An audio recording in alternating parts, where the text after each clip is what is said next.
Today I'm going to try to do, all right, do this again. Good morning, everybody. Today I'm going to try to do a challenge of creating an 8-foot bear in a day. So right now I am starting my timer, and we are off to the races. Fucking shit. Oh, this is my milk. That's not the water. There's the water. All right, man, here we go.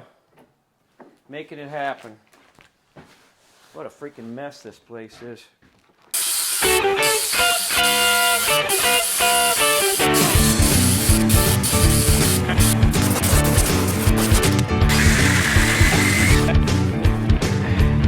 we go, people! Right now, we are headed to Rich Coon's house. We bought a sawmill together. It's up there, and I make parts for him on the CNC machine, so we work together really well, in spite of him having very little talent and no taste. Holy shit. Holy crap. This, my friends, is an 8-foot log, and this is what we're going to try to turn into a bear today. Holy crap.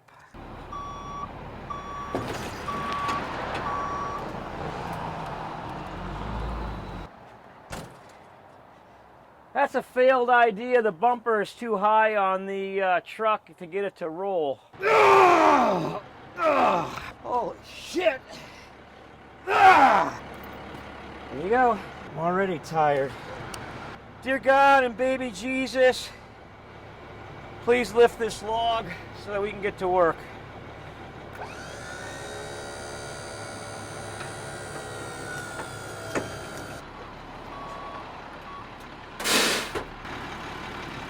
I'm already breathing heavy. I haven't done a damn thing. Oh, this thing is dull as shit. That's bad. Colin, how are you? Good. Are you guys moved in here already? Yep. Yep. Elijah, too. So what do you guys think? Can he turn this log into a bear in one day? Yeah, definitely. Definitely. We gotta raise the stakes here. We gotta make him think he's never gonna be able to do it. There's no way he can do it. It's way too big. Don't talk into a bear. I think that you are wearing a lot. The time. 10 hours and 20 minutes and 46 seconds. You mean Until 7:15 p.m.? Yeah, somewhere around there. Yeah, wow, you're good at math, dude. I just saw it on your phone. Oh. Whenever someone thinks of you as being smarter than you are, you want to roll with that. That's been how I've made it through life. Makes sense. Yeah. A lot of times if you associate with people that are really smart and then ask them questions and then they give you answers, then you can help you figure out what's going on, so then you don't have to do all the thinking. All right, so I got to look at where the pith is in this tree so I know where to start, and then we can get going. I think we're making good time. Colin. Yeah? Hand me this skinny arrowhead piece of wood right here, please, on the top of that pile. That top one, the little one, the thin one, right there in front of your hand, on top of the pile.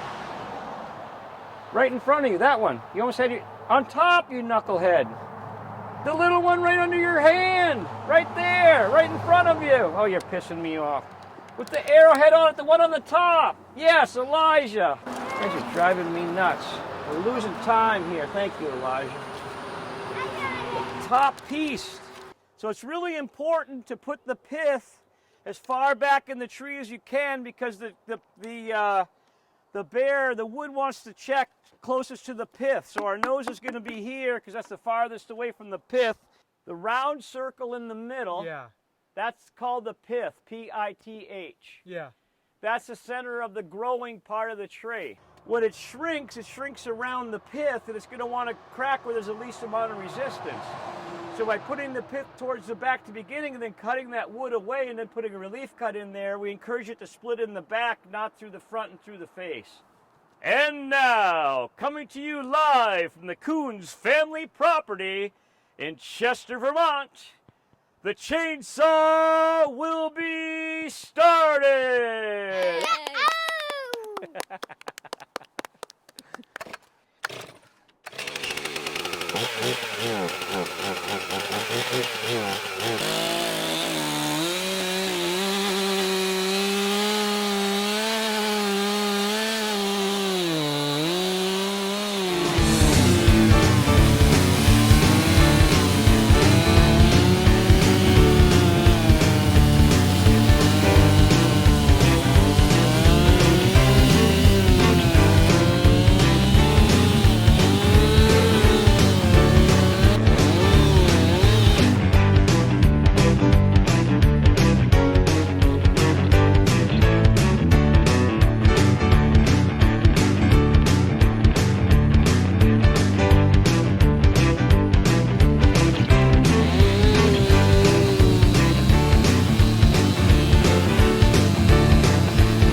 All right, I think I want to switch to the other bar.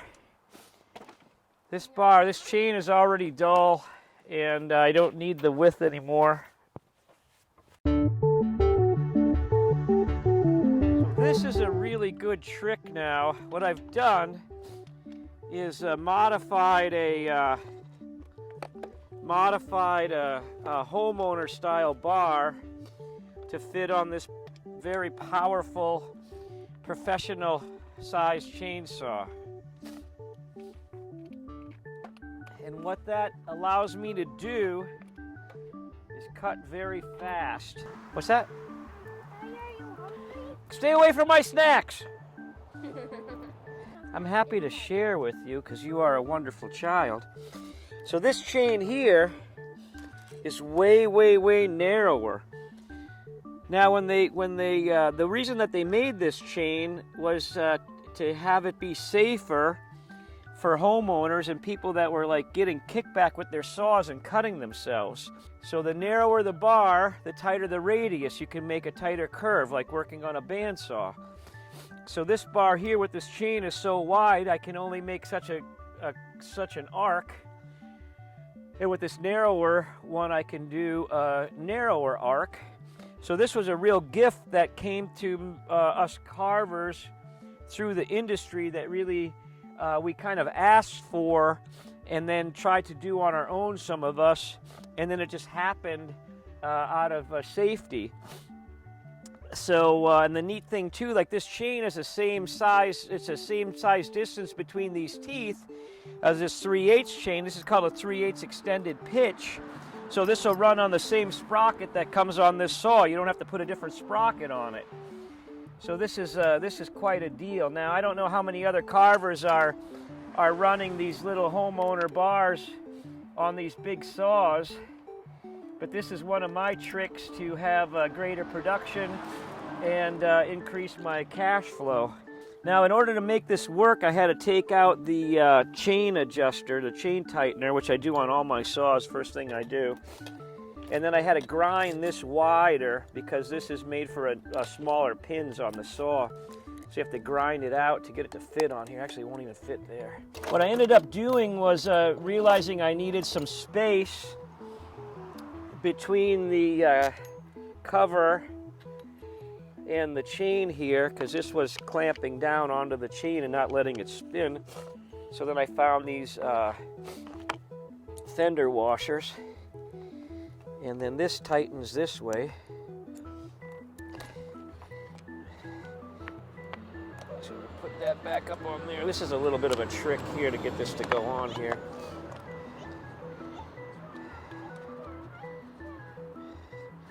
And now we've got ourselves a race car of a chainsaw. I'm wondering, the thing is that these bars really aren't made for this, and this end can splay out at any time. Colin, let's hold hands and pray to baby Jesus that the bar doesn't break. We got COVID, can't really hold hands. Dear baby Jesus, God in heaven, Lord and Savior, please don't let this bar break so that we can get our bear done in a day. The time. We're doing good, I think. I'm thinking we could go for lunch, take a nap, go for a swim. No, we got to get this done.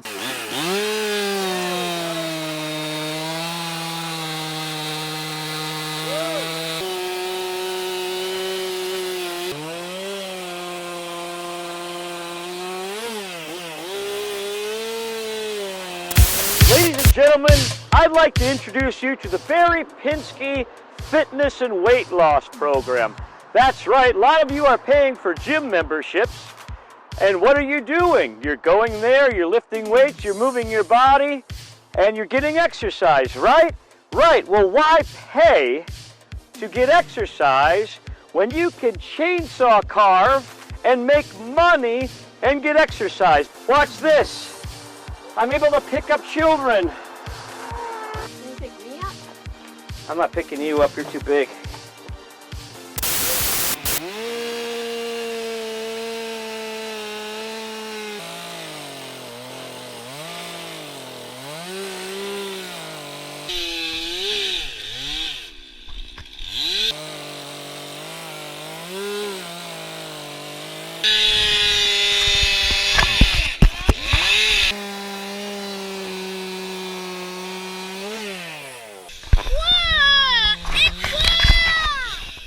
It's black, Yeah. but it's still recording. You can still see what you see. I can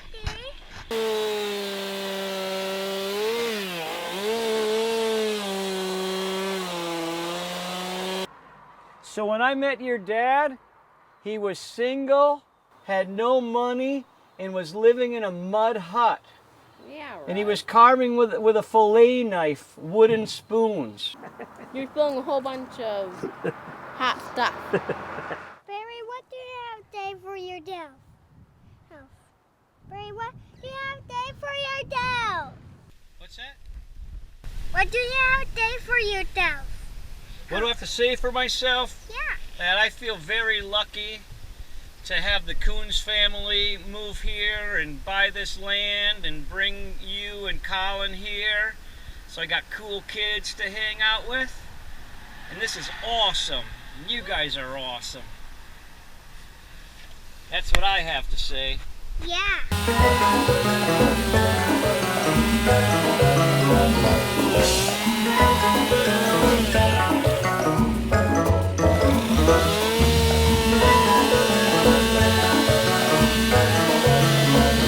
Oh,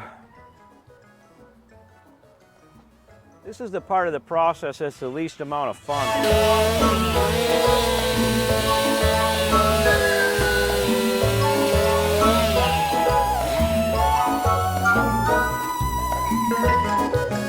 13 years old, dude. How did that happen? I don't know. 2 more years, your life is going to be totally screwed up. When you turn 15, everything goes crazy. How so? Well, because girls. If we have to have this type of talk, get to the point. When you become 15 and 16 years old, your human desire to mate starts happening, even though you're still quite immature. And all of that kind of makes your brain go a little crazy. With respect to me, for instance, when that happened, the song Paradise by the Dashboard Light by Meatloaf came out.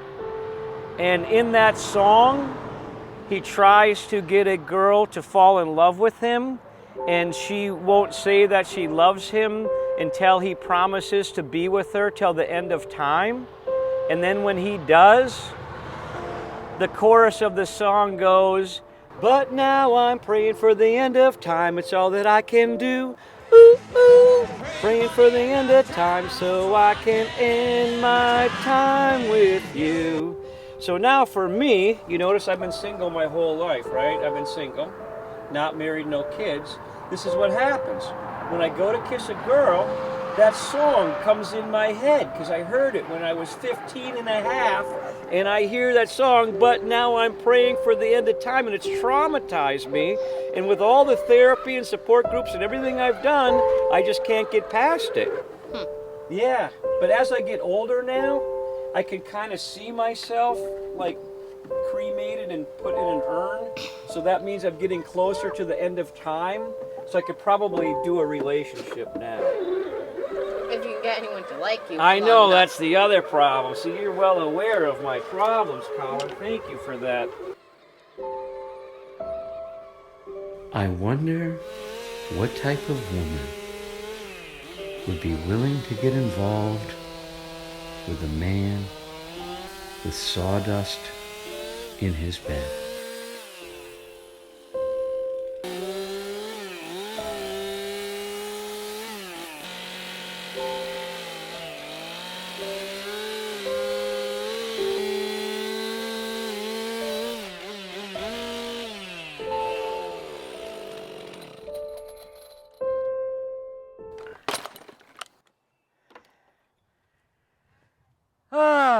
Yeah, you know, when you're using the big bar and chain here, like this, you know, that's all heavy duty.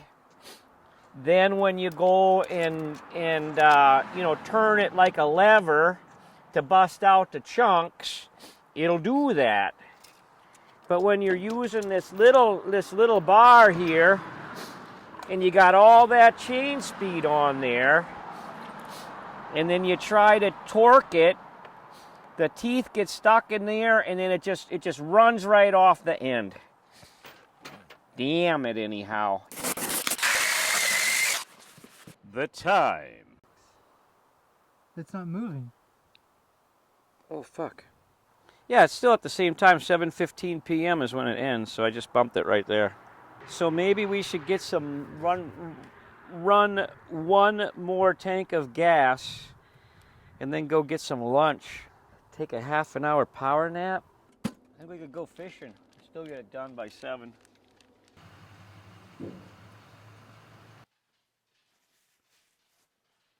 This portion of Sawdust is brought to you by Deep River Snacks.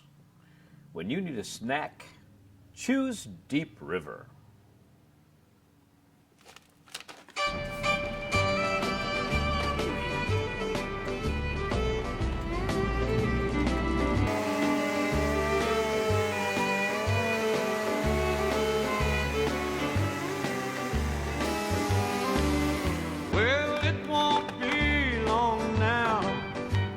Oh, nice. So I think that the oil tank is leaking. And darkness helps me hide my shameful fear. My wife works all night long for a man that's halfway gone. As a barmaid hits the honky tonk downstairs. It's a shame she wears the name of a man that's lost in chains. Boy, I am really not used to working this hard. That's destroyed all hopes and Now fears. we're talking. He's a barmaid To in the a home. men with hungry eyes, she works and hides her pride. She's a barmaid in the honky tonk downstairs. That's the end of that.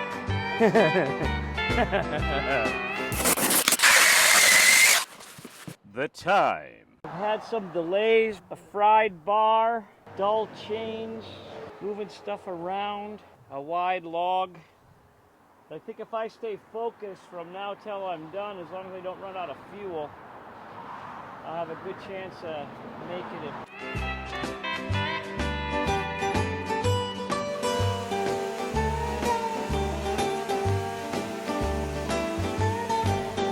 It's a shame she wears the name of a man that's lost and chained to a bottle. Jesus Christ, looks like everything's breaking today. I don't know what he's gonna do. Just sit there and look at it. It ain't gonna carve himself. Gotta come up with a plan. Son of a bitch. What's the fucking deal? So this is the deal, people. This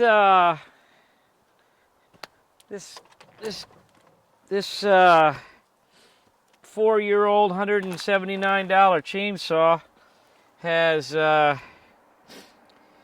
failed me. So if it's shot, it's shot. And what I think we should do is load this bear up and go to the studio and use the hydraulics.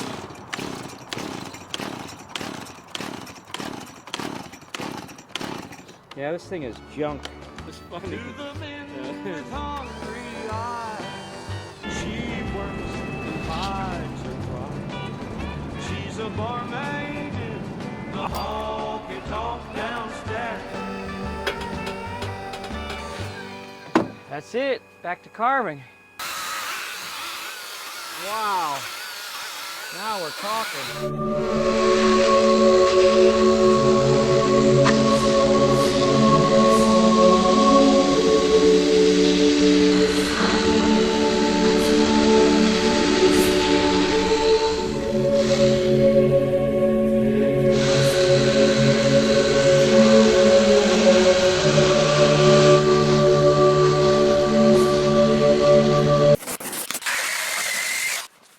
The time. 30 minutes left. Had shit break. Had to eat. I don't know. I thought I was doing good. Too many distractions.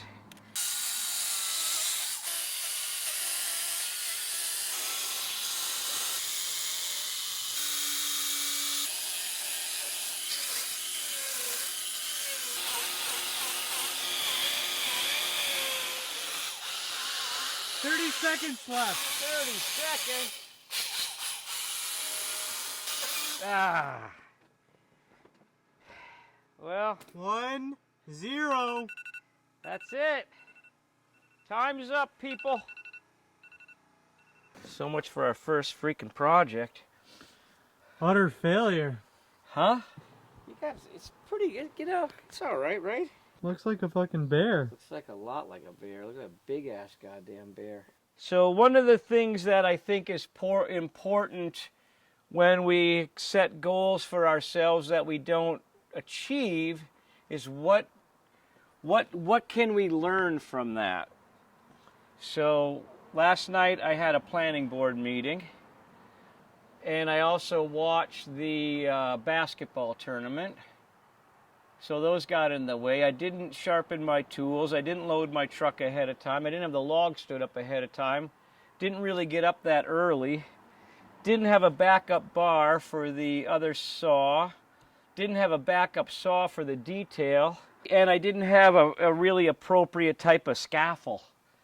So those things to me say that, you know, with a little bit of extra effort, could probably achieve this much easier. All right, well, I'm pleased. I'm pleased. I don't mind. I did not plan on coming up short. I thought that I had it in the bag fairly well, but I don't mind learning lessons. Life is full of it.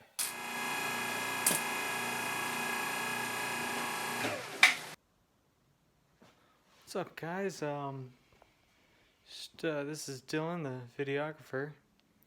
Just a quick message here at the end of the video. If you guys wouldn't mind hitting that subscribe button. Barry's hired me to make some videos with him, but it's been a month now, and as far as I can tell, he's dead broke and has no intention of paying me. So I think the only way that I stand a chance of making any money is if we monetize this YouTube channel. And I'd really like to not move back into my van. Please subscribe.